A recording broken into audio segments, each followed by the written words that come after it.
The massive crystal dome of the Grand Assembly Hall gleamed under 3 different suns. Thousands of alien delegates filled the floating seats that circled the central speaking platform. The air buzzed with excitement and the sound of many different languages being translated through neural implants. Chancellor Bektor stood at the center of the hall. His scales shimmered green and gold in the light. He was proud of his position as leader of the Galactic Kingdom of Vorthak. For over 200 years, his people had conquered world after world. Today would mark another victory. Fellow beings of the kingdom, Bektor announced, his voice carrying to every corner of the massive hall. We gather today to discuss the next step in our great expansion. A small primitive world has caught our attention. Prince Dalmon, the Chancellor's son, activated the holographic display.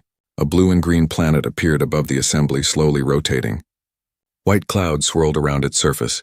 It looked peaceful and defenseless. This world is called Earth, Dalmon said. His voice carried the same arrogance as his father. Our scouts have watched it for 50 of their years. The creatures living there call themselves humans. They are weak, divided, and use primitive technology. The display changed to show images of human cities, vehicles, and spacecraft. The assembled delegates laughed and pointed at the crude rockets and simple satellites. Admiral Kexvar, commander of the Third Fleet, shook his massive head in disbelief. They still burn chemicals to reach space, Admiral Kexvar said loudly. Their weapons fire metal projectiles. They cannot even agree among themselves about simple matters. This will not be a conquest. It will be pest control. More laughter filled the hall. Several delegates from different species nodded in agreement. The kingdom had faced much stronger opponents before. Worlds with energy shields, quantum weapons, and unified planetary governments had all fallen to their might. Dalmon continued his presentation. The humans spend more time fighting each other than building defenses. They have no planetary shield, no unified command structure, no energy weapons that could threaten our ships. Intelligence suggests they would surrender within days of our arrival. On the other side of the galaxy, far from the Grand Assembly, Taemin Park sat alone in the Deep Space Monitoring Array Station. The facility floated in the empty space between Earth and Mars, hidden among what looked like old satellite debris. Banks of advanced sensors surrounded him, constantly scanning the darkness for any sign of danger. Taemin had been monitoring space for 12 years. Most days were quiet. Space was vast and empty. But today something was different. His instruments showed unusual energy readings at the edge of the solar system. The patterns were too regular to be natural. So young, he called to his colleague in the next room. Can you look at these readings? Something is producing organized energy pulses near Pluto. So young Kim walked over to his station carrying a cup of coffee. She had been working the night shift and looked tired. Probably just cosmic radiation bouncing off that old probe we sent out there, she said without much interest. Taemin frowned at his screens. No, this is different. The pattern repeats every few minutes. Natural radiation does not work like that. He adjusted his sensors to get a clearer reading. There, see those spikes? Something is scanning our solar system. So Young leaned closer to look at the data. Her tired expression changed to concern. That does look artificial. How long has this been going on? Started about 6 hours ago, Taemin replied. He pulled up more data on his screen. Whatever is out there, it is moving closer. Very slowly, but definitely moving toward the inner system. Back in the Grand Assembly, the vote was about to begin. Chancellor Bektor raised his ceremonial staff. The matter before us is simple. Do we add this world called Earth to our kingdom? All in favor? Thousands of hands, claws, and tentacles rose into the air. The vote was unanimous. Not a single delegate opposed the invasion of Earth. Why would they? The humans appeared to be the weakest species they had ever encountered. It is decided, Bektor announced. Admiral Kexvar, you will take the Third Fleet to this Earth, crush their resistance and claim the world for our kingdom. We expect your victory report within 1 cycle. Admiral Kexvar stood and saluted. It will be my honor, Chancellor. The Third Fleet will depart immediately. 50,000 ships should be more than enough to handle these primitives. The assembly erupted in cheers and applause. Another world would fall to their might. Another species would bow before the kingdom of Vorthak. It would be glorious and easy. Prince Dalmon smiled as he watched the celebration. Soon he would have another world to add to his growing territory. The humans might even make useful slaves once they were properly trained. Their blue and green world looked like it would be a pleasant place to build a new palace. The massive war fleet began preparing for departure. Soldiers loaded weapons that could melt mountains. Engineers fueled ships that could cross galaxies in days. Commanders planned victory parades for their return. Everyone was excited about the easy conquest ahead. Meanwhile, in the monitoring station, Taemin and So-Young watched their instruments with growing alarm. The energy signatures were getting stronger and more numerous. Whatever was approaching Earth was big and carried advanced technology. "We need to contact Earth Defense Command," So-Young said quietly. She was no longer tired. Fear had replaced her exhaustion. Taemin nodded and opened a secure communication channel. "Earth Defense Command, this is Deep Space Monitor Station 7. We have detected multiple artificial energy sources approaching from outside the solar system. Recommend immediate alert status." The response came quickly. "Station 7, this is Do-Hyun Lee at Defense Command. We have been tracking the same signals. Maintain full surveillance and report any changes immediately. Additional monitoring stations are being activated." As the Kingdom of Vorthak celebrated their upcoming victory, humanity quietly prepared for something they had been expecting for a very long time. The aliens thought they had found an easy target. They had no idea how wrong they were about the humans of Earth. The vote had been cast. The fleet was ready. The invasion would begin soon. But the kingdom's folly was already starting, even though they did not know it yet. Commander Helrix guided his scouting fleet through the outer edge of the human solar system. 200 of the kingdom's most advanced ships moved in perfect formation. Their sensors scanned ahead, looking for the primitive defenses they expected to find. "Report," Helrix commanded from his command chair. The bridge around him was filled with confident officers preparing for an easy mission. "Sir, we are detecting basic communication satellites around the third planet," his sensor officer replied. "Just as intelligence predicted. Simple radio signals and primitive data transmissions. No energy weapons or defensive grids detected." Helrix nodded with satisfaction. "Exactly as Prince Dalmon told us. These humans are even more backward than our worst estimates." He looked at the tactical display showing Earth as a small blue dot ahead of them. "Maintain course. We will be in orbit within 6 hours." The Vorthak ships continued their approach, completely unaware that every movement was being watched and recorded. Hidden among the space debris and old satellites, advanced human sensors tracked their progress with perfect accuracy. On Earth, Do-Hyun Lee stood in the command center of the Planetary Defense Initiative. The room looked like any other government office with simple desks and basic computer terminals. But beneath the ordinary appearance lay technology that would shock the approaching aliens. "Status report," Do-Hyun called to his team. Mira Choi looked up from her communication station. 200 enemy ships confirmed. "They are maintaining standard formation and using active sensors. They seem to think we cannot detect them." Woo Jin Nam studied his tactical displays. "Their approach vector suggests they plan to establish orbit around Earth. Classic intimidation pattern. They want us to see their ships and surrender immediately." Do-Hyun smiled grimly. "Let them think their plan is working. Continue passive observation only. Do not activate any defensive systems until they make the first move." Meanwhile, on the other side of the facility, Yoonji Yang worked frantically to decode the alien language patterns. Her computers analyzed every transmission from the approaching fleet. The translation algorithms worked through thousands of possible meanings and linguistic structures. "I'm getting their basic language structure," Yoonji announced.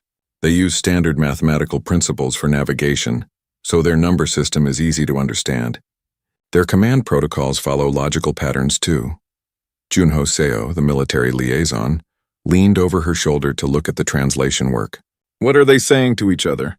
"Mostly routine navigation and status reports," Yoonji replied. "But I am picking up some interesting comments. They keep referring to us as primitives and easy targets. They seem very confident about this invasion." Back in space, Commander Helrix received an urgent message from his lead scout ship. "Commander, we are detecting some unusual readings ahead. The space around the human world seems to contain more debris than expected." Helrix studied the sensor data on his personal display. "Explain unusual." "Sir, there are thousands of objects in orbit around their planet and moon. Most appear to be old satellites and space junk, but some of the energy signatures are strange." "Strange how?" Helrix was starting to feel the first hints of concern. "The objects occasionally emit energy pulses that do not match any known technology. brief bursts that last only seconds. Our sensors cannot identify the source or purpose. Helrichs thought for a moment. Probably malfunctioning equipment from their primitive space program. These humans likely cannot even maintain their own satellites properly. Continue the approach. The scout ship commander hesitated. Sir, some of these objects are quite large, and they seem to be positioned in strategic locations around the planet. Commander, Helrich said with growing irritation, are you suggesting that these primitive humans have somehow created a defensive network that our intelligence completely missed? That seems highly unlikely. No, sir, of course not. But perhaps we should proceed with caution until we can identify these objects. Helrichs made his decision. We follow our orders. The humans are primitives using basic technology. Whatever we are seeing is just their crude attempts at space exploration. Maintain course and speed. As the Vorthak fleet drew closer to Earth, the human defense network remained completely invisible to their sensors. Advanced cloaking technology and clever camouflage made powerful weapons look like harmless space debris. The aliens saw exactly what humanity wanted them to see. In the Earth Defense Command Center, the team prepared for first contact. Everything had been planned for this moment. Every possible scenario had been considered and prepared for. Incoming transmission, Mira announced. The aliens are trying to contact us. Put it through the translation system, Do-hyun ordered. Let us hear what they have to say. The message came through in broken English, clearly run through some kind of translation program. The voice was harsh and mechanical. Humans of the planet Earth, you will surrender immediately to the Galactic Kingdom of Vorthak.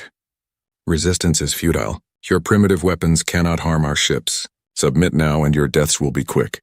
The command center fell silent for a moment. Then Woo Jin started laughing. Quick deaths? How generous of them. Do-hyun raised his hand for silence. Do not respond yet. Let them think we are too frightened to answer. Meanwhile, continue gathering intelligence on their fleet composition and capabilities. Yoonji worked furiously at her translation computers. I am breaking down their communication protocols. Every message they send teaches me more about their language and command structure. Give me another hour and I will be able to understand everything they say. Commander Helrichs waited for a response from the humans. Minutes passed with no reply.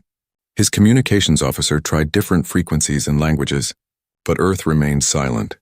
Perhaps they are too primitive to understand our message, suggested his second-in-command.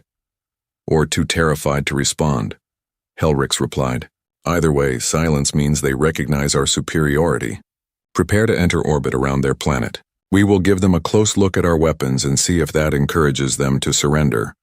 The Vorthak fleet moved into position around Earth, their ships visible to anyone who looked up at the night sky. The aliens expected panic, chaos, and immediate surrender. Instead, the planet below remained strangely calm. On Earth, Do-hyun received reports from around the globe. All defensive positions report ready. Lunar installations are online. Mars base is standing by. Asteroid belt mining platforms have been converted to weapons platforms. Junho studied the tactical situation. The aliens have positioned themselves exactly where we predicted they would. Their formation is standard textbook stuff. No creativity or adaptation to local conditions. Perfect, Do-hyun said quietly. They are making this easier than we hoped. Continue monitoring their communications. When they finally realize what they have stumbled into, we want to hear every word. The stage was set for first contact between humanity and the Galactic Kingdom of Vorthak. The aliens were confident in their superiority and certain of their victory. The humans were ready to show them just how wrong they could be about Earth's defenders. Admiral Kexvar's massive command ship emerged from hyperspace at the edge of Earth's solar system. Behind him came the greatest fleet the Galactic Kingdom had ever assembled for such a minor conquest. 50,000 warships stretched across space like a metal cloud, each one capable of destroying cities with a single shot. Magnificent, Admiral Kexvar said as he watched his fleet take formation. The humans will see this armada and know their fate is sealed. He turned to his tactical officer. Status report on the scout fleet? Commander Helrichs reports the planet is secured, sir.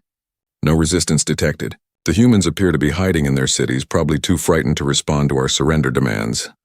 Admiral Kexvar laughed, a sound like grinding metal. Excellent. Signal the fleet. We begin the attack immediately. Target their major population centers. A few demonstrations of our power should bring quick surrender. The order went out across the vast fleet. Thousands of ships moved toward Earth, their weapons charging with deadly energy. The aliens expected this to be the shortest conquest in kingdom history. On the moon's hidden dark side, Hyunwoo Park sat in the command center of Luna Defense Platform Alpha. The facility had been built deep underground over many decades, completely invisible to outside observation. Around him, dozens of technicians monitored weapon systems that had been waiting patiently for this moment. Incoming transmission. From Earth Defense Command, his communications officer announced, Do-hyun. Lee's voice came through the speakers clearly. Luna Base, this is Earth Command. The enemy fleet is beginning their attack. You are authorized to engage at your discretion. Hyunwoo smiled grimly. Understood, Earth Command. Luna Base is ready to show our visitors that the moon has teeth. Meanwhile on Mars, Soo-jin Kim watched the approaching Vorthak fleet through her long-range sensors. The Mars strike fleet had been disguised as mining equipment and research stations for decades. Now it was time to reveal their true purpose. All ships, this is Mars Command. Soo-jin broadcast on the secure channel. Enemy fleet is approaching Earth. Prepare for combat operations. Remember, we have trained for this day our entire lives. In the asteroid belt, Jae Sung-oh commanded what appeared to be a simple mining operation. Massive ships moved slowly between the floating rocks, extracting minerals and building materials. But at his command, the mining vessels began to transform. Hidden weapon systems emerged from their hulls. Cargo bays opened to reveal fighter squadrons. The entire mining fleet revealed itself as a perfectly disguised military force. The first Vorthak attack began with a coordinated strike on Earth's major cities. Hundreds of ships opened fire simultaneously, sending powerful energy beams toward the planet's surface. The aliens expected to see cities burn and civilizations crumble. Instead, their weapons struck invisible barriers that flared briefly with blue light before absorbing the energy completely. Every beam, every missile, every attack was stopped by shields that should not have existed. Impossible, shouted the Vorthak fleet commander. Our sensors detected no defensive systems. Admiral Kexvar stared at his tactical display in disbelief. Fire again! Increase power. These primitives cannot have technology that advanced. The second wave of attacks met the same fate. Earth's cities remained completely unharmed, while their planetary defense grid absorbed energy that could have destroyed mountains. But the real shock was yet to come. Around Earth's moon, space began to shimmer and twist. Massive installations decloaked, revealing weapon platforms larger than most Vorthak ships. The Luna defense grid had been hidden for so long that space dust had settled on its camouflaged surfaces. What are those? Demanded Admiral Kexvar. His sensor officer's voice shook with fear. Sir, I am reading massive energy signatures from the human moon. Those installations, they are bigger than our dreadnoughts. Before the Admiral could respond, the lunar weapons opened fire. Beams of pure energy lanced across space, striking Vorthak ships with pinpoint accuracy. But these were not ordinary weapons. The energy passed through the alien shields as if they were not there at all, striking hull and crew directly. Hyunwoo Park watched with satisfaction as the first wave of enemy ships began to explode. Target the command vessels, he ordered. Let us see how well they coordinate without their leaders. The Vorthak fleet tried to respond, but their confusion was complete. Their sensors could not understand how the human weapons worked. Energy that ignored shields was impossible according to their science. Yet ship after ship died under the lunar bombardment. Then Mars entered the battle. What had appeared to be simple mining vessels suddenly revealed themselves as advanced warships. The Mars strike fleet emerged from behind the red planet like a swarm of angry insects, their hulls gleaming with unfamiliar technology. Soo-jin Kim's flagship led the charge. All ships engage at will. Show them what human engineering can accomplish. The Mars fleet moved unlike anything the Vorthak had ever seen. Human ships seemed to phase in and out of normal space, appearing behind enemy vessels without warning. Their weapons fired from impossible angles, as if the laws of physics bent around them. Admiral Kexvar's command ship shuddered under fire from an enemy he could barely detect. How are they doing this? Our technology is supposed to be superior. His science officer worked frantically at his instruments. Sir, the human ships appear to be using some form of dimensional manipulation. They are not moving through normal space at all. That is impossible. No species has mastered dimensional technology. Tell that to the humans, sir. The asteroid belt miners completed their transformation just as the Vorthak fleet tried to retreat. Suddenly, the space around them filled with automated weapons platforms. What had looked like simple mining equipment revealed itself as the largest collection of firepower in the solar system. J-Sung-O broadcast on all Vorthak frequencies. Attention alien fleet, you are surrounded. Your weapons cannot penetrate our defenses. Your ships cannot escape our weapons. Surrender now or be destroyed. The response was immediate and desperate. The remaining Vorthak ships fired everything they had at the asteroid belt platforms. The attack was massive, concentrated, and completely useless. The human platforms absorbed the energy and used it to power their own weapons. Impossible, Admiral Kexvar whispered, as he watched his mighty fleet being systematically destroyed by enemies who should not have existed. The intelligence report said they were primitives. How could we have been so wrong? His tactical officer looked up from his damage reports. Sir, we have lost over 30,000 ships. Our weapons have no effect on their defenses. And sir, there is something else. What? The human ships that are destroying us. According to our sensors, some of them are older than our entire civilization. Admiral Kexvar felt cold fear creep up his spine. How old? The energy signatures suggest some of those ships have been in service for thousands of years. Sir, I do not think these humans are what we thought they were. The great Third Fleet of the Galactic Kingdom of Vorthak, pride of their military and conqueror of 100 worlds, died in the space around Earth in less than 6 hours. The few surviving ships fled back toward Kingdom space, carrying with them a message that would shake the very foundations of alien civilization. Humanity was not primitive. They were not weak, and they had been waiting for this invasion for a very long time. The survivors of Admiral Kexvar's fleet limped back toward Kingdom space, their ships badly damaged and their crews in shock. What should have been a quick victory had turned into the worst military disaster in Vorthak history. The message they carried would change everything, but the humans were not done with them yet. Deep in the captured command ship of a Vorthak cruiser, Gite Song removed his disguise and revealed his true identity. For 20 years he had lived among the aliens as a captured human scientist. The Vorthak thought they had been interrogating him for information about Earth's defenses. In reality, he had been feeding them lies and gathering intelligence. Computer, open secure channel to Earth Defense Command, Gite said as he accessed the ship's communication system. Du Hyun Lee's face appeared on the screen. Agent Song, excellent work. Your false intelligence reports were perfect. The Vorthak attacked exactly where and how we predicted. Gite smiled. They never suspected a thing. I told them we were afraid of their technology and barely had spaceflight capability. They believed every word because it matched what they wanted to hear. What is the status of the fleeing ships? 17 vessels escaped the battle. Their crews are terrified and confused. But more importantly, I have access to their entire communication network. We can hear everything they say. On Earth, Young Lee worked in the Intelligence Analysis Center, processing the flood of intercepted alien communications. As the Vorthak ships fled, their crews sent panicked messages back to their homeworlds. The translation computers worked frantically to decode every transmission. This is incredible, Nayoung announced to her team. Listen to what they are saying to each other. She played back a recorded transmission from one of the fleeing ships. Command, this is Captain Veltar of the Cruiser Domination. The humans are not what we thought. Their weapons ignore our shields. Their ships move through dimensions we cannot understand. We need immediate reinforcement or this war is lost. Another message followed. Fleet Command, the human planet was a trap. They have been preparing for our arrival. Their technology is beyond our understanding. Recommend immediate withdrawal from human space. But the most disturbing message came from Admiral Kexvar himself, broadcasting from his badly damaged flagship. Chancellor Bektor, we have made a terrible mistake. The humans are not primitive. I repeat, the humans are not primitive. They have technology that predates our civilization. We are not the hunters in this conflict. We are the prey. Du-hyun gathered his senior staff in the main command center.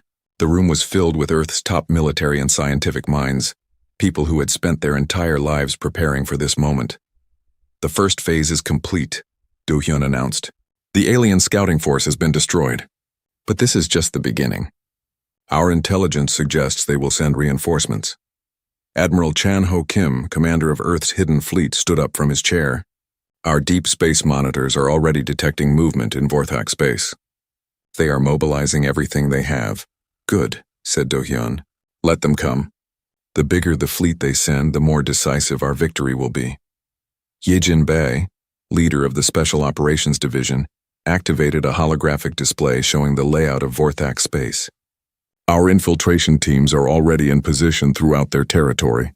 We have been placing assets for decades, waiting for this moment.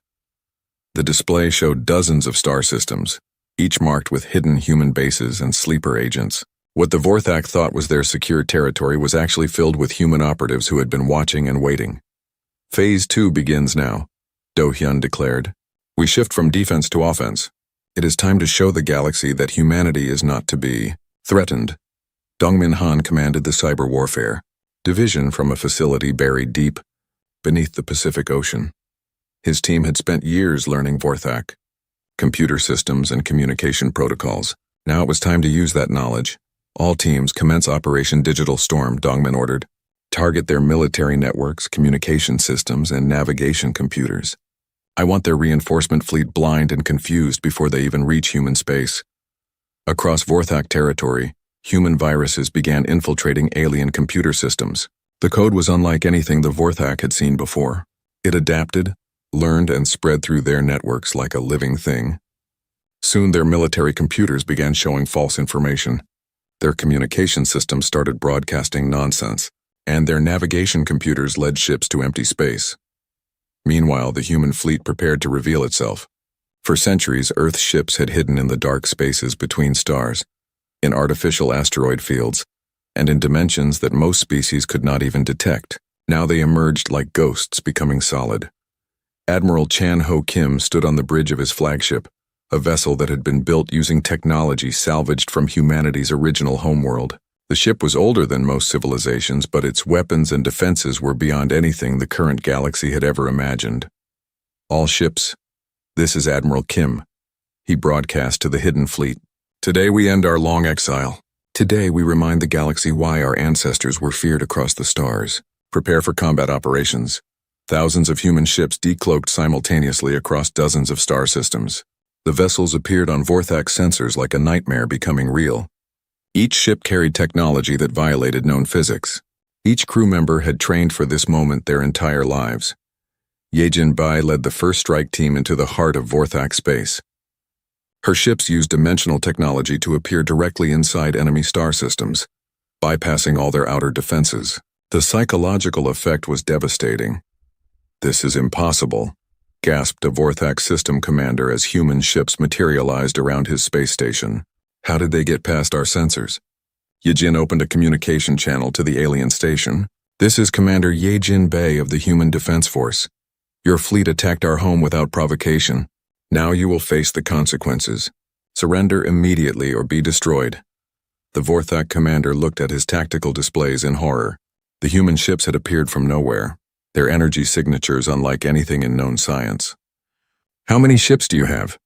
More than you can imagine, Yejin replied. And we have been preparing for this war longer than your species has existed. Similar scenes played out across Vorthak territory. Human strike teams appeared at military bases, shipyards, and command centers. The aliens found themselves under attack in places they had thought were completely secure. Back on the alien homeworld of Nexus Prime, Chancellor Bektor received the first reports of the human counterattack with disbelief and growing terror. Sir, his military aide said with a shaking voice, we are receiving reports of human attacks in 17 different star systems. Their ships appear to be using some form of instant transportation. Our defensive fleets cannot respond fast enough. How many ships are they using? Chancellor Bektor demanded. That is the problem, sir. We cannot get an accurate count. Every time our sensors detect a human ship, more appear. It is as if they have unlimited vessels. Chancellor Bektor stared at the tactical display showing his territory under attack from an enemy that should not have existed. Get me Prince Dalmon immediately. I need answers about how our intelligence could have been so wrong. But Prince Dalmon was no longer available for consultation. His command ship had been one of the first targets of the human counterattack. Yejin Bae's team had captured him personally, along with all his military records and strategic plans. Welcome aboard a human ship. Prince Dalmon, Yejin said as the alien prince was brought to her bridge. I hope you enjoyed your vote to invade Earth, because that decision has just cost your kingdom everything. The hunter had become the hunted. The galactic kingdom of Vorthak, which had ruled through fear and superior technology for centuries, was learning what it felt like to be on the receiving end of an overwhelming attack. And this was still just the beginning of humanity's response. Chancellor Bektor stood in the emergency session of the Grand Assembly, his scales pale with fear and rage. The same hall that had voted so confidently to invade Earth now buzzed with panic and confusion. Reports of human attacks flooded in from across the kingdom's territory. This is impossible, Bektor roared at his military commanders. You told me the humans were primitives. You said their conquest would take days. Now half our fleet is destroyed and they are attacking our home systems. General Morcax, the kingdom's highest-ranking military officer, tried to explain. Chancellor, our intelligence was accurate based on all available data. The humans deliberately deceived us. They have technology we cannot understand. Then explain how a species that was supposed to be using chemical rockets is now destroying our most advanced chips. The assembly hall filled with angry voices from delegates whose homeworlds were under attack. The Vorthak Empire was learning what it felt like to be on the receiving end of an overwhelming military force. Admiral Zekron, commander of the First Fleet, stepped forward. Chancellor, I request permission to mobilize our reserve forces. The entire First and Second Fleets combined. Over 150,000 ships. Surely this will be enough to crush any enemy. Bektor nodded grimly. Do it, send everything we have. These humans must be destroyed before they destroy us. On Earth, Minsu Park analyzed the massive fleet gathering in Vorthak space through long-range sensors. The Intelligence Analysis Center had been tracking alien military movements for weeks, watching as the kingdom gathered its greatest armada. The readings are incredible, Minsu reported to the command staff. They are bringing ships from every corner of their territory. This will be the largest fleet ever assembled in this galaxy. Haewon Song coordinated the evacuation of non-essential personnel from Earth to the hidden colony worlds. All civilian transports are standing by. If this battle goes badly, we can protect our population in the backup settlements. Do-hyun Lee studied the tactical projections with concern. This is what we expected, but it is still impressive. They are bringing weapons we have never seen before. Planet-killer missiles, reality-warping bombs, temporal disruption devices. Sung-ho Lee, commander of Earth's deepest defense systems, smiled grimly. Let them bring their superweapons. We have a few surprises they have never imagined. Deep beneath Earth's surface, in facilities that had been built over thousands of years, ancient human technology began to activate. Weapons and defenses that had been waiting since humanity first settled on Earth started coming online. Meanwhile, throughout the galaxy, other human forces were revealing themselves. Youngjin Kim commanded fleets that emerged from hidden bases in distant nebulae. These ships had been waiting in the dark between stars for centuries, crews in suspended animation until the day they would be needed. All deep space fleets, this is Admiral Youngjin Kim. He broadcast on secure channels. The time of hiding is over. Converge on Vorthak space. Show them what happens when someone threatens our sanctuary. Subin-O activated sleeper agents that had been embedded in dozens of alien civilizations for generations. Suddenly, the Vorthak found themselves surrounded by enemies they had never suspected existed. This is Agent Subin-O to all embedded operatives, she transmitted. Execute Order 7. Cut off all supply lines to Vorthak space. Isolate them completely. Across the galaxy, supply convoys bound for the kingdom mysteriously disappeared. Trade routes were blocked by pirate attacks that were actually human strike teams. Communication networks went down due to technical failures that were really cyber warfare operations. The Vorthak kingdom found itself completely cut off from outside support just as they prepared for the greatest battle in their history. Ji-Hoon Yang led reconnaissance missions that revealed the true scope of Vorthak crimes across the galaxy. His teams uncovered evidence of genocide, slavery, and the destruction of entire species. The intelligence gathered painted a picture of an empire built on cruelty and oppression. Command, this is Yang. You need to see what we found on their archive worlds, he reported back to Earth. The Vorthak have destroyed over 40 intelligent species in the past 500 years. Billions of beings enslaved or killed for refusing to submit. Do-hyun studied the evidence with growing anger. So this is not just about defending Earth anymore. This is about justice for every species they have destroyed. The human war plan shifted. What had begun as planetary defense was now becoming something much larger. The Vorthak kingdom had to be stopped permanently. Prince Dalmon, still held prisoner aboard Yejin Bey's ship, watched the preparations with growing horror. "You do not understand what you are doing," he told his captors. "The kingdom has allies. Other species will come to our aid." Yejin smiled coldly. "Your allies are learning about your crimes against innocent species. Most of them are now refusing to help you. Some are actively working against you. That is impossible.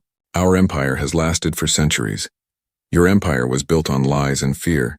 Once people learn the truth about what you have done, they want justice too." The final preparations for battle began on both sides. The Vorthak assembled the largest fleet in galactic history, bringing weapons that could destroy solar systems. But the humans had been preparing for this fight much longer. Kyung-ho Park commanded the final phase of Earth's defense preparations. Ancient technologies that had been hidden for millennia were brought online. Weapons that had defended humanity's original homeworld were activated for the first time in thousands of years. "All systems show ready," Kyung-ho reported. "The deep defense grid is online. The dimensional weapons are charged. The quantum deflectors are active." Yoon-Soo Kim coordinated with the Mars and Luna bases to create an integrated defense network that spanned the entire solar system. When they arrive, they will find that our entire solar system has become a fortress. But the humans were not content to merely defend. They were going on the offensive.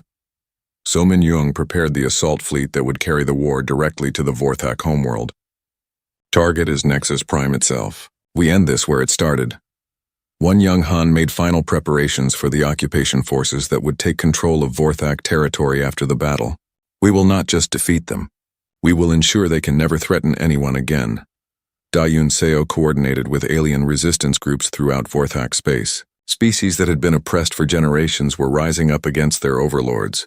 The uprising is spreading. Half their territory is in revolt. As the massive Vorthak fleet prepared to depart for Earth, they had no idea that their empire was already falling apart behind them. The humans had turned their greatest strength, their vast territory, into their greatest weakness. The final battle was about to begin. But the Vorthak had already lost the war. They just did not know it yet. Chancellor Bektor stood on the bridge of his personal dreadnought as the largest fleet in galactic history prepared to depart. "Today we crush these humans once and for all. Today we show the galaxy that the kingdom of Vorthak cannot be defeated." His words were broadcast across the fleet, but many of his soldiers were already wondering if they were marching to victory or to their doom. The reports from the first battle had been terrifying. Ships destroyed by weapons that ignored shields, enemies that appeared from nowhere, technology that violated the laws of physics. Still, surely their numbers would be enough. Surely no species could stand against 150,000 warships. They were about to learn just how wrong they could be about the humans of Earth. The massive doors of the Galactic Council chamber opened with a deep rumble that echoed through the vast space. Ambassador Tae-ho Kim walked forward, his black diplomatic uniform sharp against the colorful array of alien representatives that filled the circular hall. Behind him, 4 other humans followed in a tight formation. Admiral Sora Park kept her hand near her ceremonial sword, her military training making her scan the room for threats. Trade Minister Woo Jin Lee carried a small data pad, his fingers moving nervously across its surface. Cultural attaché Hyejin Choi observed the aliens with keen interest, noting every gesture and sound they made. The chamber was huge, built to hold representatives from over 200 different worlds. Floating platforms held the aquatic cetarians in their water tanks. Crystal formations housed the silicon-based lithoids. Traditional seats accommodated the more humanoid species. The air itself buzzed with translation devices working overtime to convert thousands of different languages into something everyone could understand. At the center of the chamber sat Council Prime Veltaran, an Andromedan whose blue skin seemed to glow under the artificial lights. His 6 arms moved constantly as he communicated through both speech and gesture. Around him, the most powerful species in the galaxy waited. "Ambassador Kim," Veltaran's voice boomed through the speakers. "Your species has requested this emergency session. The entire galaxy waits to understand why humans have abandoned every agreement they have made with us." Tae-ho stopped at the designated speaking platform. The silence in the chamber was complete except for the gentle humming of life support systems. He looked up at the hundreds of alien faces staring down at him. "We have not abandoned anything," Tejo said clearly. "We simply never agreed to what you think we agreed to." A wave of confused sounds rippled through the chamber. The insectoid representative from Kepler 442b clicked his mandibles rapidly. "Explain this riddle, human. Your species signed the Proxima mining accords 3 years ago. Yesterday, your mining ship stopped all operations and left our space." Admiral Sora Park stepped forward slightly. "Those ships belong to private companies. When they learned the real terms of the mining agreement, they chose to leave." Chose? The word came from a crystalline collective speaker, whose body flashed different colors as it spoke. "Your ambassador signed binding documents. Your species is bound by law." "Which law?" asked Wu Jinli, his voice calm but firm. "Human law. We never voted on these agreements." "Galactic law?" "We never understood what we were really signing." Council Prime Veltarin raised all 6 arms for silence. The translation protocols were perfect. Every document was converted into your human languages. Heejin Choi spoke for the first time. "Translation is not understanding. You translated your words into our languages, but you never translated your concepts into our culture." The chamber erupted in noise. Representatives turned to each other, speaking in rapid bursts of their native tongues.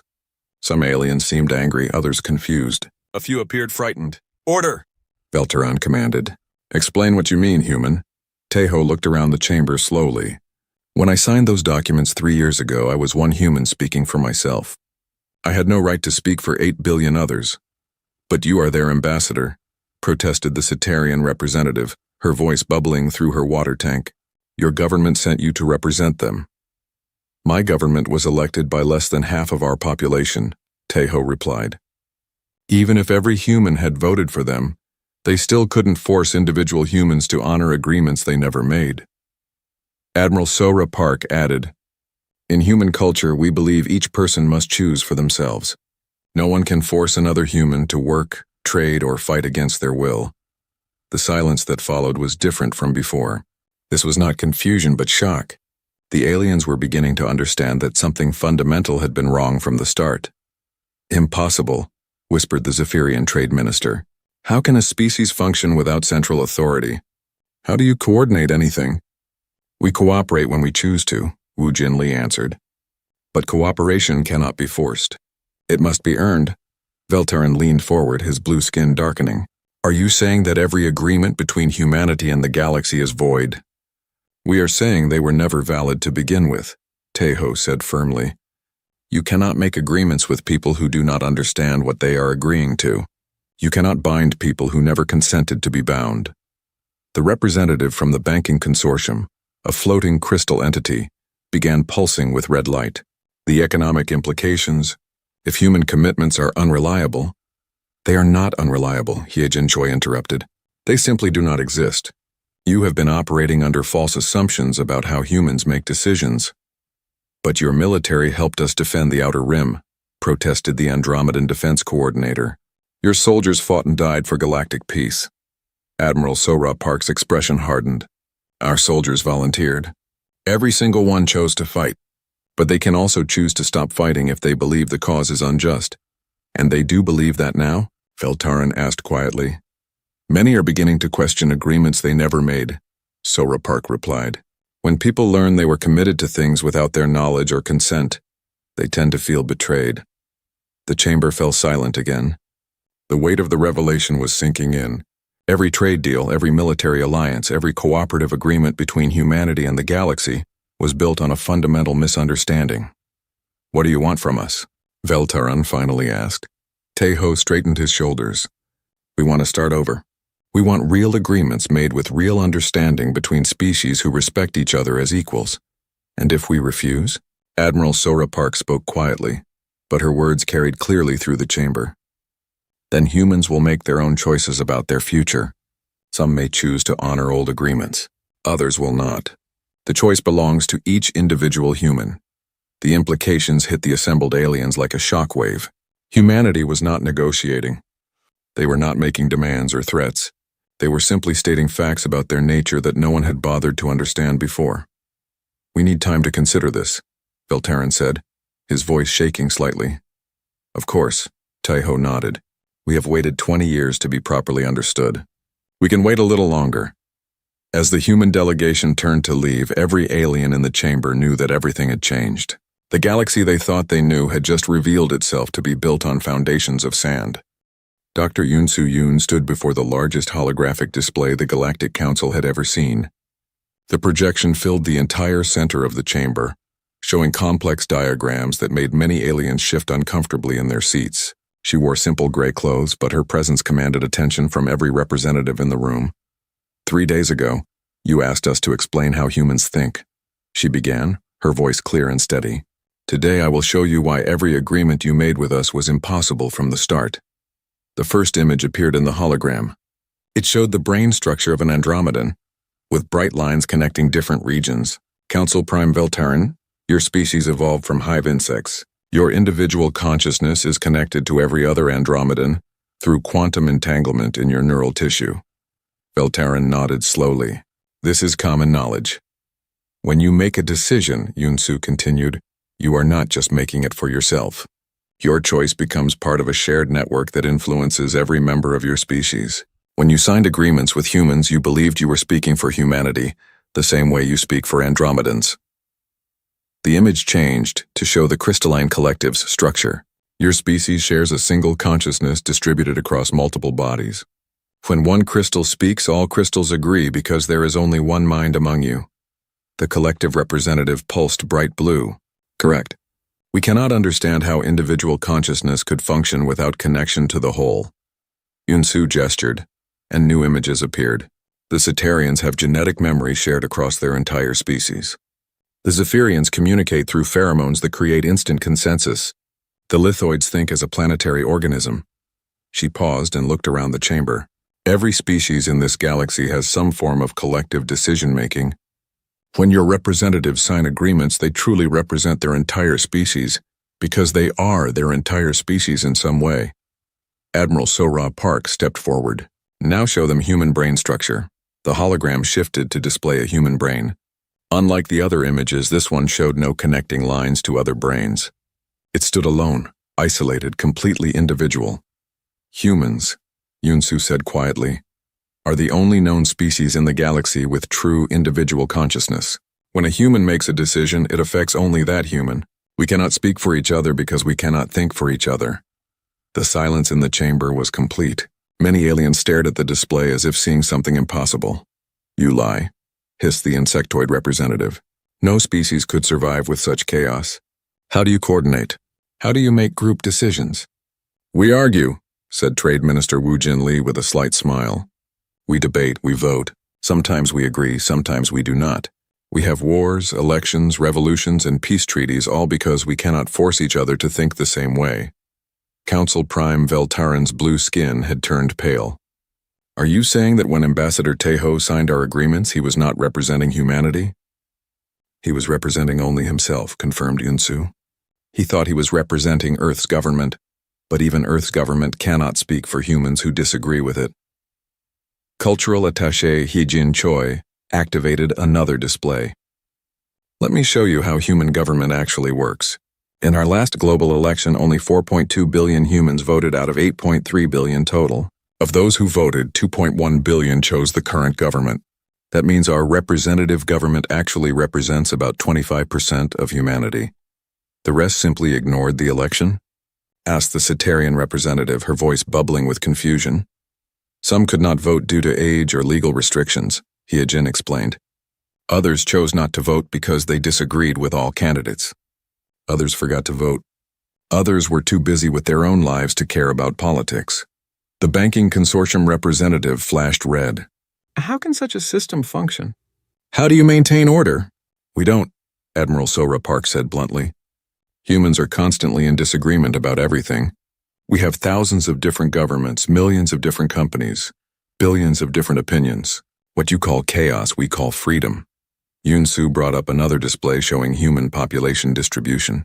When you made agreements about human labor, you assumed our governments could deliver workers.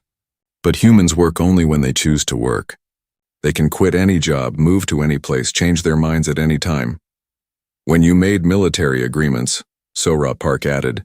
You assumed our armies would obey orders forever. But human soldiers volunteer to serve. They can resign, refuse orders they consider immoral, or simply desert if they disagree with a war. The Zephyrian trade minister released stress pheromones that made nearby aliens back away. This explains the production shortfalls. We ordered materials from human factories, but the workers simply stopped working? Many did, confirmed Woojin Lee. When they learned their labor was being used to fulfill agreements they never made, they felt betrayed. Some quit immediately. Others demanded better pay. A few actually increased production because they supported galactic cooperation. But without coordination, without central authority, how do humans accomplish anything? Veltaran asked desperately. Heejin smiled. We cooperate when we want to. When humans choose to work together, we can accomplish incredible things. We built faster-than-light ships, explored the galaxy, and created technologies that impressed you enough to invite us into your community. The key word, Yunsu emphasized, is choose. Humans cooperate by choice, not by compulsion. Force us and we rebel. Ask us and we might surprise you. Admiral Sora Park gestured to the hologram showing galactic trade routes. Half of these routes depend on human ships and human crews. But those crews are not slaves. They work because they are paid well and treated fairly. Change the terms without asking them, and they will find other jobs. The Tau City mining operation failed, Woojin Lee continued, because miners were told they had to work there for 5 years. When they learned this, most simply came home. A few stayed because they actually enjoyed the work. Council Prime Veltaran looked around the chamber at his fellow representatives. Many seemed to be in shock. Others appeared confused or frightened. Dr. Yoon, he said slowly, are you telling us that individual humans can simply ignore agreements made by their representatives? I am telling you that humans have always ignored such agreements, Yunsu replied. You just never noticed because you did not understand what to look for. She activated a final display showing human migration patterns over the past 20 years. Look at this data. Humans constantly move between worlds, change jobs, start new businesses, join different organizations. What you interpreted as a stable, controllable population was actually 8 billion individuals making independent choices every day. The revelation hit the aliens like a physical blow. Everything they thought they knew about humanity was wrong. Every assumption about human behavior was based on their own collective nature, not on how humans actually lived. What do we do now? Whispered the crystalline collective representative. Admiral Sora Park looked around the chamber with something that might have been sympathy. Now you learn to deal with humans as we actually are, not as you imagined us to be. Minister Jinwoo Kang opened his briefcase and pulled out a thick stack of documents. The sound of paper rustling echoed through the silent Galactic Council chamber. Every alien representative watched him with growing dread as he placed the papers on the speaking platform. These, he said calmly, are legal analyses of every major agreement between humanity and the galactic community.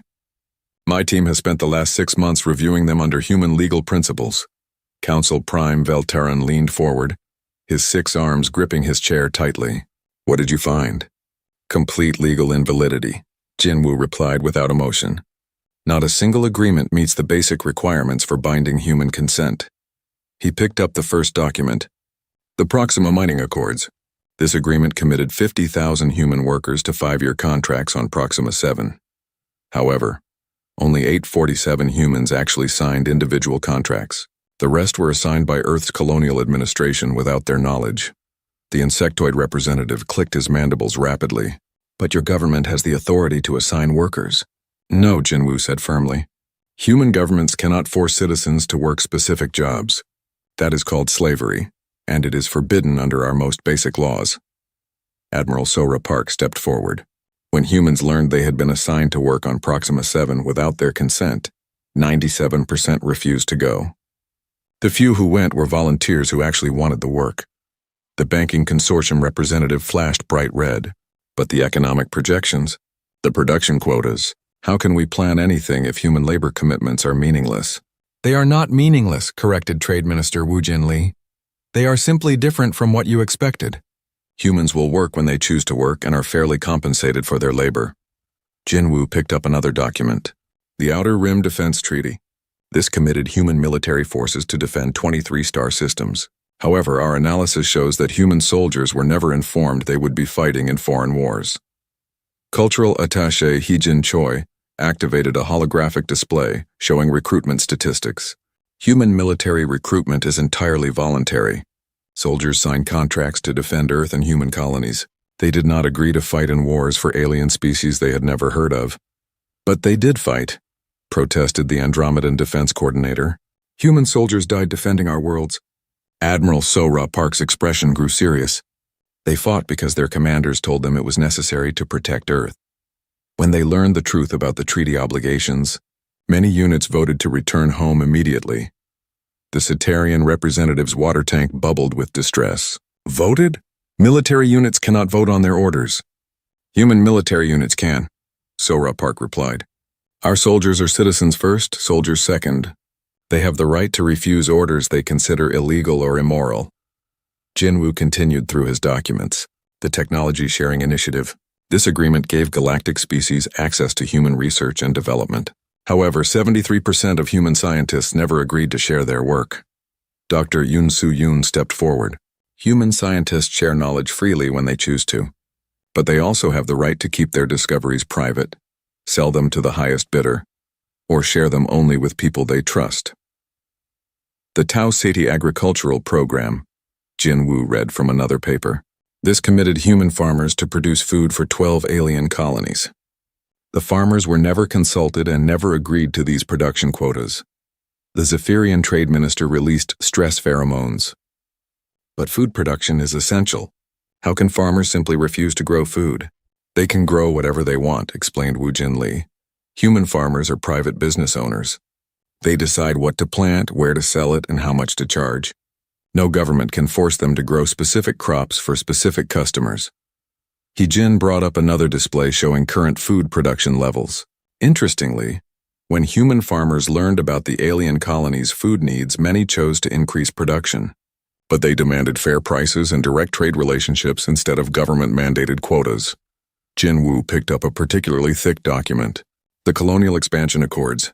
This agreement established human settlements on 47 worlds as part of a galactic terraforming project.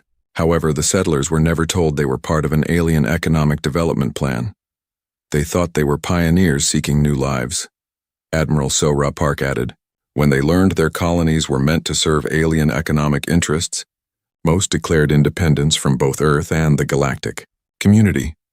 The silence in the chamber was broken only by the sound of translation, devices struggling to process the growing chaos of alien languages as representatives spoke frantically to each other. Council Prime. Velteron raised all 6 arms for silence. Minister Kang, are you saying that every single agreement between our species is legally void? Under human law, yes, Jinwoo replied. But that does not mean all cooperation must end. It means we need new agreements based on actual consent from the humans involved. The crystalline collective representative pulsed rapidly through different colors. How can we make agreements with 8 billion individuals? The complexity is impossible. You do not need agreements with 8 billion individuals, Hee-jin explained patiently. You need agreements with the humans who actually want to work with you. Many humans are eager to trade, explore, and cooperate with alien species, but they want to do it by choice, not by compulsion. Captain Young Soo Han entered the chamber and approached the speaking platform.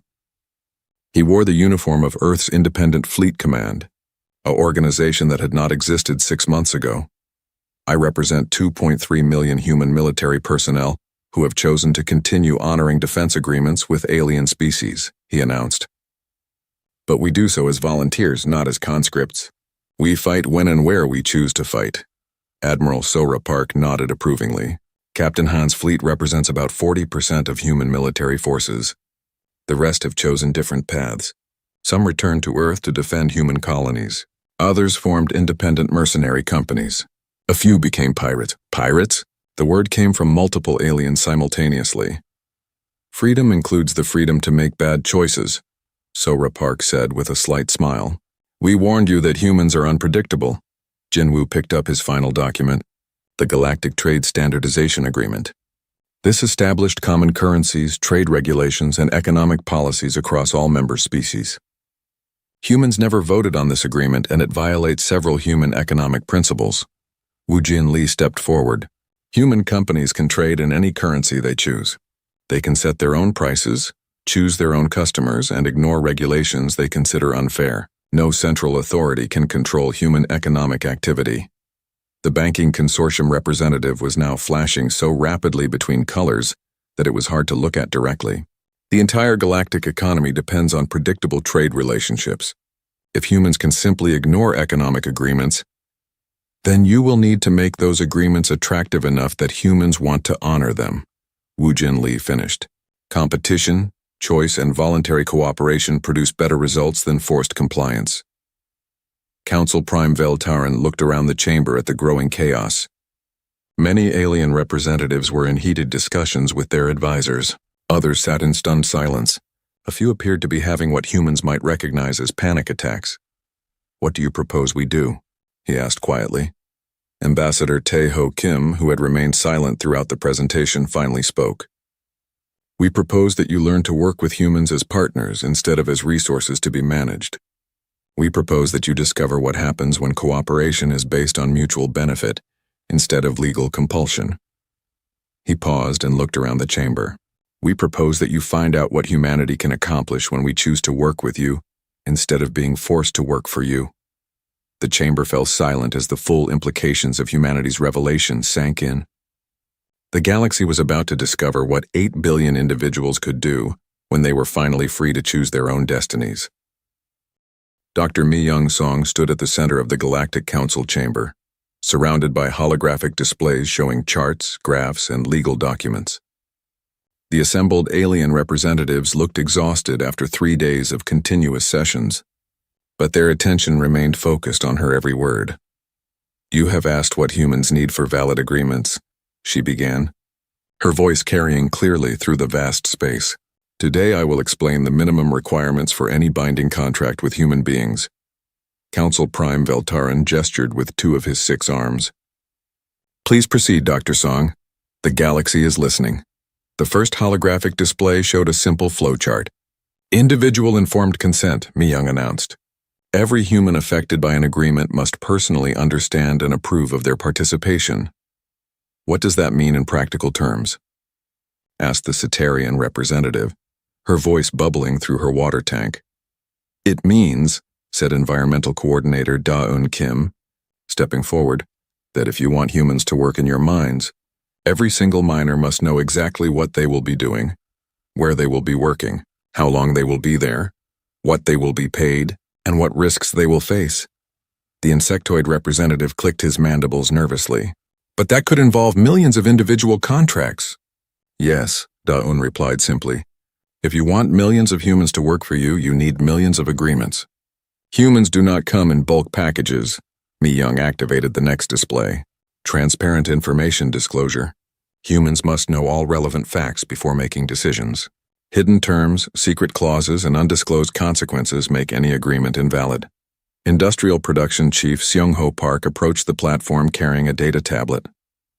For example, the Kepler Manufacturing Accords committed human factories to produce 500 million units of quantum processors annually.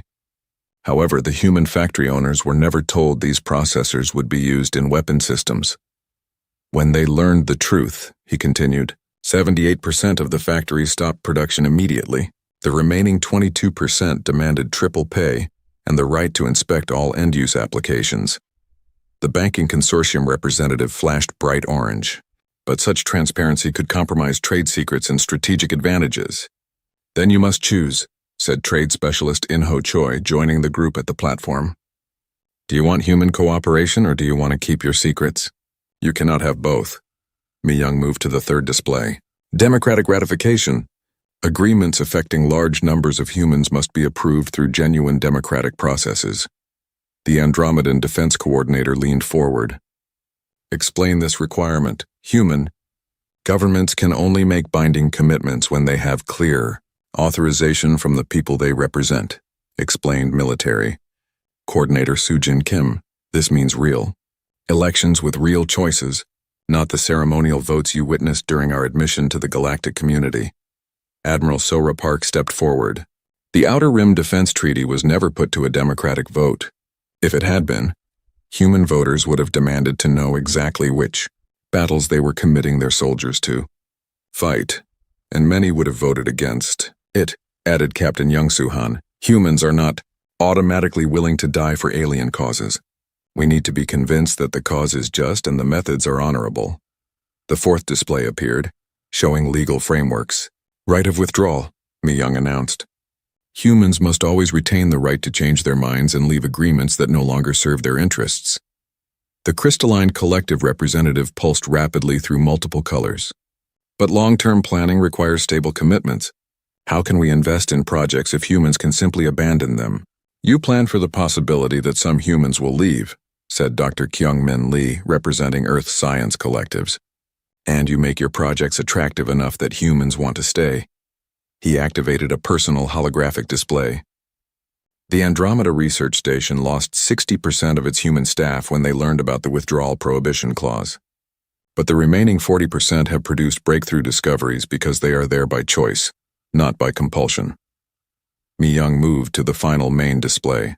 Compensation for past violations. Any new agreements must address the harm caused by previous invalid contracts. The chamber erupted in noise as alien representatives spoke frantically to each other. The economic implications were staggering. What kind of compensation? Velteran asked when order was restored. Minister Jinwoo Kang stepped forward with a thick document. We have calculated the economic value of forced human labor, conscripted military service, and involuntary resource extraction over the past 20 years. The number that appeared in the hologram made several aliens gasp audibly. Impossible, shrieked the Zephyrian trade minister. The galactic economy cannot absorb such costs.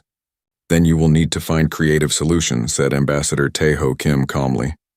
Perhaps long-term payment plans. Perhaps trade credits. Perhaps valuable technology transfers. Or, added Woo Jin Lee with a slight smile, you could offer humans something we actually want in exchange for forgiveness of past debts. Environmental Coordinator Da-eun Kim activated another display. For example, many humans would gladly forgive economic damages in exchange for access to advanced terraforming technology. We have many worlds that could benefit from your environmental engineering expertise.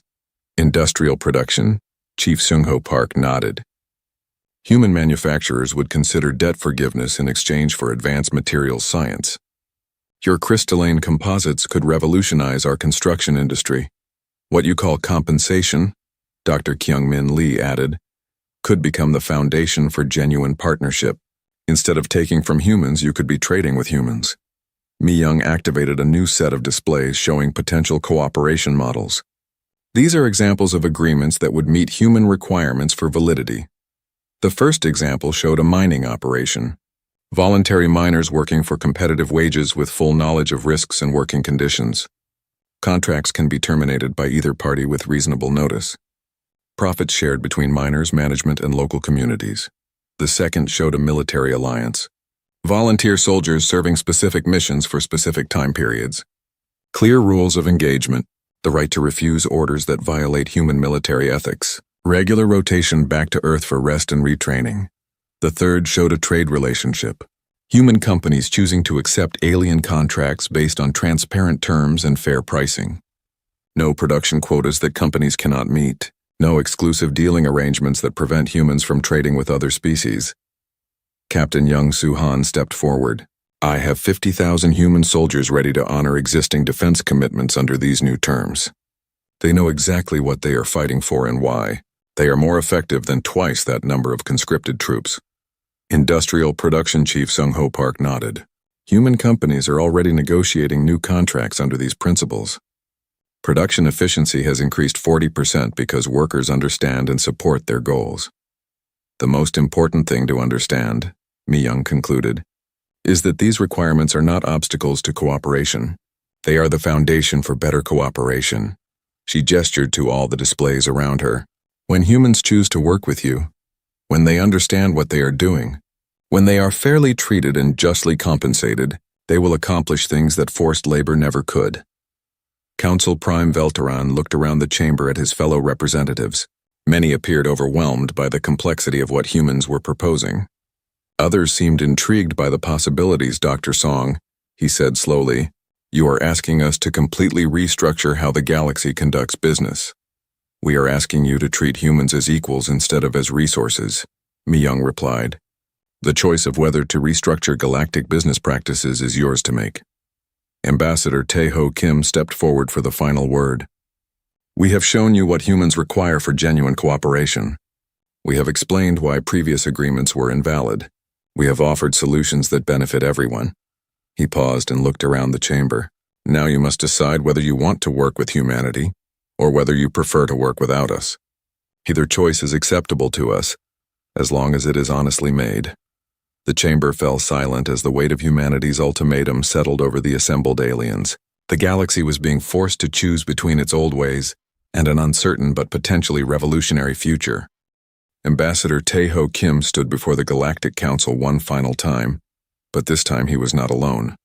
Behind him stood representatives from dozens of independent human organizations that had formed during the 6 months of negotiations. The chamber buzzed with nervous energy as alien representatives waited to hear humanity's final terms. The chaos you feared has become our strength, Tae-ho began, his voice carrying clearly through the vast space. When humans were freed from agreements they never made, they did not retreat into isolation. They organized themselves in ways that surprised even us. He gestured to the woman beside him. Commander Ji-hai Park represents the Independent Mining Consortium, formed by 200,000 human miners who chose to continue working in alien space under fair contracts. Ji-hai stepped forward, her mining gear replaced by a crisp business suit. My miners voted to honor existing commitments to 17 alien worlds, but under new terms. We work 8-hour shifts instead of 12. We receive hazard pay for dangerous conditions. We rotate home every 6 months instead of staying for years. And our production has increased by 35%, she added with a smile. Happy miners work harder than forced miners. The insectoid representative clicked his mandibles rapidly. But the contracts, the legal frameworks, how do we manage hundreds of individual agreements? The same way humans manage millions of employment contracts every day, replied trade specialist In-ho Choi. With computers, automation, and standardized terms that individuals can understand and modify. Tae-ho introduced the next representative. Engineer Dong-hyun Kim speaks for the Fusion Collective, a voluntary association of 50,000 human scientists and engineers. Dong-hyun activated a holographic display showing fusion reactor designs. We have shared our latest breakthrough in fusion technology with 12 alien species. Not because we were forced to, but because they offered us valuable knowledge in return. Dr. Kyung-min Lee stepped forward. The Crystalline Collective taught us new materials science. The Andromedans shared quantum computing advances. The Cetarians provided bioengineering techniques. When cooperation is voluntary, everyone benefits more than when it is forced. Council Prime Velteron leaned forward, his blue skin showing signs of stress. But what about large-scale projects? Galactic infrastructure? Defense against external threats? Military coordinator Soo-jin Kim approached the platform. Captain Young Soo-han now commands a fleet of 300,000 human volunteers from 47 different Earth nations and 23 independent colonies. They serve not because governments ordered them to, but because they believe in defending peaceful species against aggression. Captain Han stepped forward, his uniform bearing new insignia that represented multiple human factions. Last month, my fleet successfully defended the Proxima system against void hunters. Our success rate has improved 60% because every soldier knows exactly why they are fighting. Voluntary soldiers fight better than conscripted ones, Admiral Sora Park added. They think for themselves, adapt to changing conditions, and protect each other because they choose to be there. The banking consortium representative flashed nervous yellow patterns. What about economic stability? How can we plan investments if human participation is unpredictable?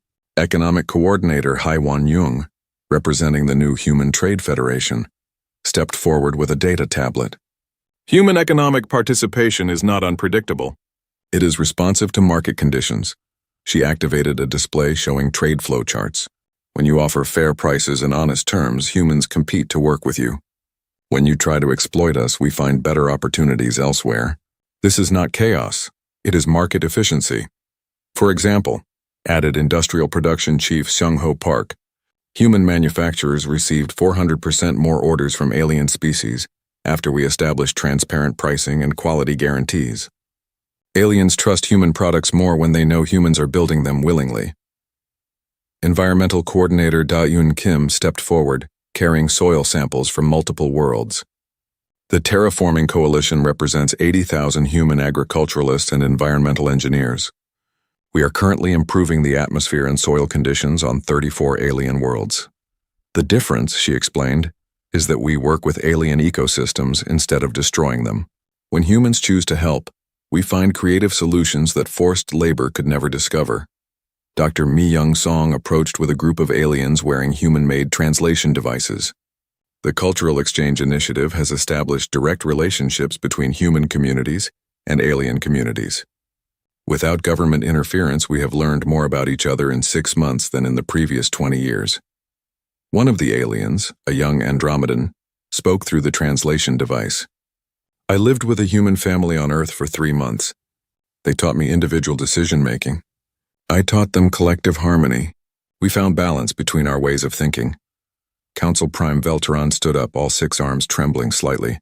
Are you saying that the galaxy works better when humans make their own choices?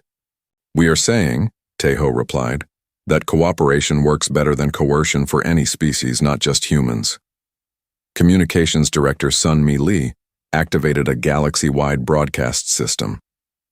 We are transmitting these proceedings to every human community in known space. As we speak, 8 billion humans are learning about the choices available to them. The chamber's main display showed real-time responses from human communities across the galaxy.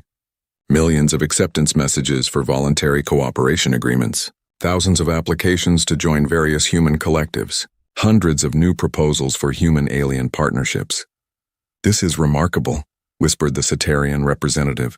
Humans are organizing themselves faster than our collective consciousness can process. Dr. Yoon Soo-yoon smiled. Individual consciousness is more flexible than collective consciousness. When each person can think independently, solutions emerge that no single mind could imagine. Technology Coordinator Minho Bay stepped forward with a device none of the aliens recognized. This is a quantum communicator built through voluntary cooperation between human engineers and lithoid crystals. It provides instantaneous communication across galactic distances. Impossible, gasped the crystalline collective representative. Our science indicated such technology would require centuries of development. Your science assumed forced cooperation between species who barely understood each other, Minho replied. Voluntary cooperation between species who respect each other can accomplish impossible things. Ambassador Taeho Kim gestured to all the human representatives around him. This is our counteroffer to the galaxy. Not a single agreement signed by distant governments, but thousands of voluntary partnerships between humans and aliens who choose to work together. You wanted to control humanity through our governments, Admiral So-Ra Park added. Instead, you can cooperate with humanity through our free associations. The chamber fell silent as the full implications became clear. The aliens were not being offered a new version of their old system. They were being invited to participate in something completely different. What happens if we refuse? Asked Veltaran quietly. Then humans continue to make their own choices, Taeho replied. Some will work with alien species who treat them fairly. Others will focus on human projects and human worlds. The galaxy will continue to function, but without forced human participation. He paused and looked around the chamber. But if you accept, you will discover what 8 billion free individuals can accomplish when they choose to work with you, instead of being forced to work for you. Cultural Attaché Hye Jin. Choi stepped forward for the final statement. We have shown you that human chaos can become human creativity. We have proven that human unpredictability can become human innovation. We offer you a partnership between equals instead of a contract between master and servant. The choice, Ambassador Taeho Kim concluded, is yours to make. But choose quickly, because humans are already building the future with or without you. As the human delegation prepared to leave, the chamber erupted in frantic discussions among the alien representatives.